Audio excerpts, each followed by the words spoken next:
তাহলে এটা একটা অপরাধ হয়েছে, এটা তো আপনি স্বীকার করেন নাকি? অপরাধ হয়েছে, আইন অনুযায়ী এটা ব্যবস্থা হবে। আর পরবর্তীতে যাতে ভুল না হয় এটা সংশোধন করে নেবেন। মোতাবেক আপনার বিরুদ্ধে অভিযোগ গঠন করা হবে। মূল্য তালিকা সঠিকভাবে প্রদর্শন না করা, ওই যে তারিখটা বোঝা যাচ্ছে না, তারপরে যে ডালের দামটা ঠিক মতো লেখা নাই, এই ব্যাপার।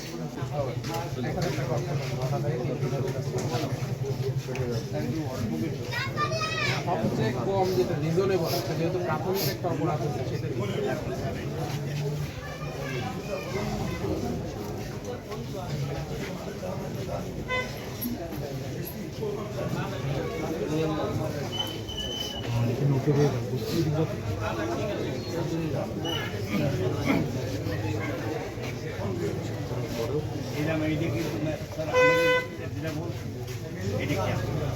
এটা অবশ্যই এটা আমাদের সময়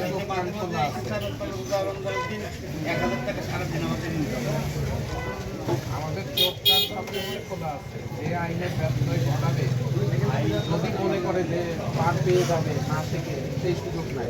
আইনের ব্যত্যয় ঘটাবে তাকে আইনের আওতায় আসতেই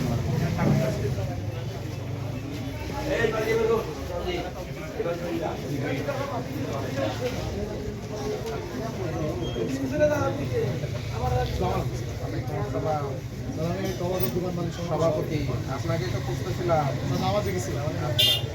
ধরনের উপর যাতে অযৌক্তিক চাপ না করে, এই ব্যাপারে আপনারা সবাই সতর্ক থাকবেন এবং আইন মানার যে প্রবণতা এটা বজায় রাখবেন। তাহলে আমাদের